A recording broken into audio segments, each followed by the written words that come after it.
Aloha, my name is Kurt Kikuna. I have been a pastor known as Kahu, and I live here in Hawaii and have been in Hawaii for the last 55 years. It was always been my dream to reach the teenagers here. That's why I came home to start Young Life. Today it's even greater. There's a greater need going on today because of the influences that are just surrounding them every day, through media, but even through their peers. Teenagers need to know that God loves them, that He not only has a plan, wants to bless them, and He wants to create in them who they really are and who are created to be. Aloha, I'm Daniel Rich with the Fellowship of Christian Athletes. I get to lead the state here on hiring and training staff, and it means so much to me because I've been a part of this for 27 years and on staff for 16. And there's always someone who came to me and helped me grow in my faith, and instead of me having to go and figure it out. And I believe that the kids of Hawaii, there's this chance that God's stirring something in them that hasn't happened for a long time. I'm noticing the youth want to share their faith with their team. And I'm noticing people from their team going back to their church. It's like, couldn't we be doing this everywhere? So it's going to be exciting today just to look at what could be. Could the Lord do it again, what He's already done in Hawaii back in the 1800s?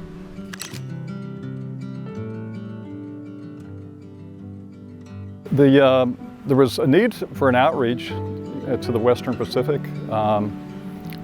The mission had solidified in Hawaii. In other words, they didn't need to focus so much on the islands. And it was the second generation of missionaries was coming up, and they were sort of in the minority of the missionary children. But they got a vision back in New England for the American Board to go out to Micronesia. So that was the beginning too of Native Hawaiians going out in their own ministries. It was a good sign that the church had matured here. You had the great revival in 1840, and that showed the local people that they could have their own churches and have their own world beyond being in the shadow of the missionaries. So the next step was to actually go out on missions. Some men came over in 1852-3, and they're the ones that initiated going to Micronesia. Well, at that time, now the church here in Hawaii, which was begun in 1820, now they're beginning to mature and understand that they're not just supposed to receive the gospel and hoard it to themselves. They're now getting this vibrant heart to go and reach others. So their ticket now, or their focus now, is towards Micronesia. Enter the Morning Star. So that's how they get involved with the Morning Star, and it became not a war cry. It became, if you're part of the Morning Star, then you really are a person of faith. And please remember, back that time in 1850, we're taking a look at what's happening in Hawaii. It is a tremendous growth of people who know Christ. And arguably back around that time is when Hawaii was known as one of the most literate nations in the world because they had the Bible.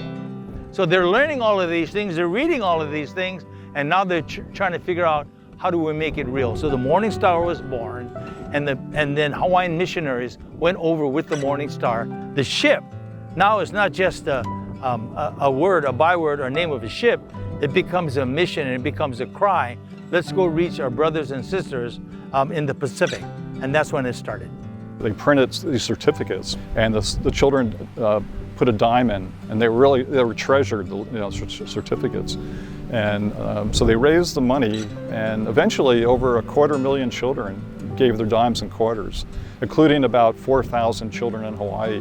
Hawaiian children ran down to the docks because they had ownership of the ship coming in. So you have all these children that maybe are future missionaries or Christians when they're older, and they get a vision for missions, they get a vision for supporting a ministry, and for taking the gospel to the ends of the earth. And also, you're engaging the Native Hawaiians, faithful Native Hawaiians who really have a desire also to take the gospel out into the Pacific. And in some ways, it was sort of reminiscent of the voyagers, that settled the Polynesia. So instead of, bringing Ku and Lono, they were bringing Jesus to these other Pacific islands.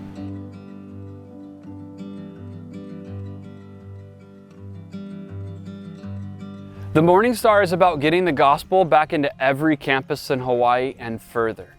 The Morning Star campaign is going to help fund hiring new staff. And this is going to fuel Mission 164. So I want to give you an opportunity right now to join the Morning Star, to take ownership. If all of us do a little bit, it's going to go amazing. So number one, most effective, would you come and pray with us? We're starting concerts of prayer, little prayer meetings, 1 hour, the first Monday of the month, all around each side of the island. Come join one of them, come start. You can find that out at FCAMorningstar.org. Second, I want you to consider giving. There's 3 simple ways. Number one, would you just get 1 share? Be a part of it, take ownership. Or maybe you can do multiple shares, give 5 shares, or buy one for every child you have. And then lastly, some of you guys know the gift of FCA, and you want to start a fundraiser. You can easily do that inside of FCAMorningstar.org, and you can look at how to launch your own fundraiser in just a couple minutes. You could launch a concert, you could do a challenge, you could just post it. There's easy ways. You could speak in front of your church, I can come help you. Join us in that. And thirdly, would you go? If you know anyone involved, or you yourself are involved in schools or sports, now is a great way. We will train you and walk alongside you. For the Morning Star, to reach every campus, for FCA to actually reach Mission 164, it's going to take everybody. Come and join us. We need your help.